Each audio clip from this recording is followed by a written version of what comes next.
నారాయణ పార్థివ దేహం ప్రస్తుతం కిమ్స్ ఆసుపత్రిలో ఉంది. బంధువులు, సినీ ప్రముఖులు అక్కడికి వస్తున్నారు. మా గురువు ఈవీవి సత్యనారాయణ గారి ద్వారా నేను ఎంఎస్ నారాయణ గారు నటులుగా మాకు బ్రేక్ వచ్చింది.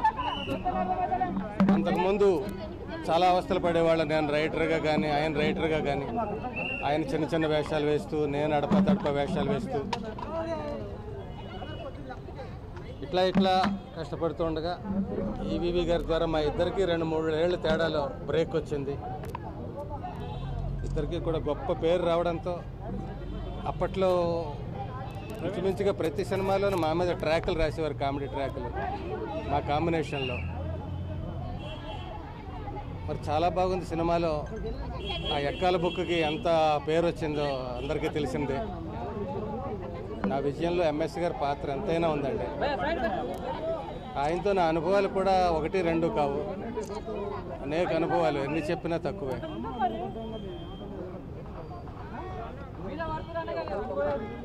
ఆయన దాదాపుగా రామోజీ ఫిలిం సిటీలో ఆయన ఎక్కువ షూటింగ్లు చేశారు అనుకోకుండా.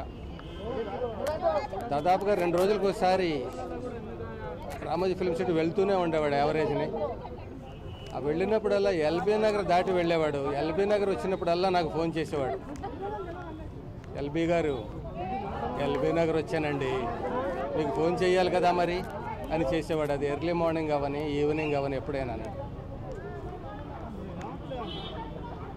చాలా జోకులండి. ఆయన స్క్రీన్ మీద ఎంత నవ్విస్తాడో, స్క్రీన్ బయట దానికి 10 రెట్లు ఇంకా ఎక్కువ నవ్విస్తాడు మా కమెడియన్లు అందరినీ.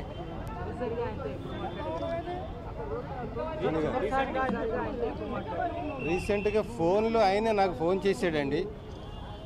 సుమారు ఒక అరగంట మాట్లాడాడు. దేని గురించి అంటే, నేను వేసిన ఒక వేషాన్ని అభినందిస్తూ, ఆయన క్యారెక్టర్ ఏంటో చెప్పడానికి ఇది చెప్పాలి. ఆ సినిమాలో ఆయన లేడండి, నేనున్నాను. టామీ అని ఒక సినిమా, ఒక కుక్క మీద సినిమా. అందులో ప్రివ్యూ చూసాడు ఆయన, ఇంకా రిలీజ్ అవ్వలేదండి అది. నేను ఎక్కడో విలేజ్లో ఉన్నాను, మా విలేజ్లో, రిమోట్ విలేజ్. ఆయన ఫోన్ చేసి, ఎల్బీ గారు మీ సినిమా చూశానండి, చాలా అద్భుతంగా నటించారు, మీరు సొంత ఊరు మనం కలిసి చేసాం, అప్పుడు కూడా నేను మీకు ఫోన్ చేయలేదు, పర్సనల్గా అభినందించాను, కానీ ఇప్పుడు మనం కలిసేదాకా ఉండబట్టలేక మీకు ఫోన్ చేస్తున్నాను, చాలా బాగా చేశారండి, మీరు ఏడవకుండా జనాన్ని ఏడిపించారు, అది నటుడు గొప్పతనం అని ఎన్ని చెప్పాడు, ఎంత అభినందించాడో. ఆయనకు అవసరం లేదు, పోనీ ఆయన అందులో యాక్ట్ చేయలేదండి. యాక్ట్ చేయని సినిమాని ప్రివ్యూ చూసి నాకు ఫోన్ చేసి అరగంట మాట్లాడాడు. చివరిలో మాట్లాడింది అదేనండి. నేను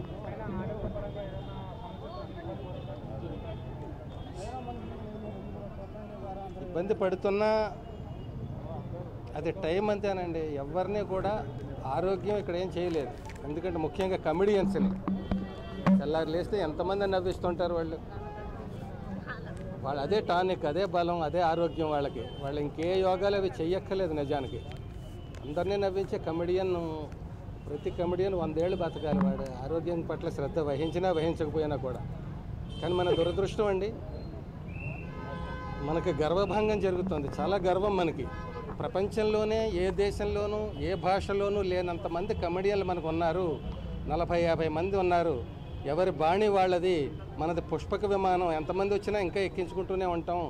ఇన్ని ప్రగల్భాలు చెప్పిన మనం ఎవరు మిగిలేరు చెప్పండి? మనకి ఎంతమంది పోయారు ఈ మధ్యన? సగానికి సగం వెళ్ళిపోలేదా? ఎంత దురదృష్టం అండి ఇది. మళ్ళీ అలాంటి కళారూపాలు మళ్ళీ పుట్టాలంటే, పెరగాలంటే, అంతంత అనుభవంతో యాక్ట్ చేయాలంటే ఎంత టైం పడుతుందండి?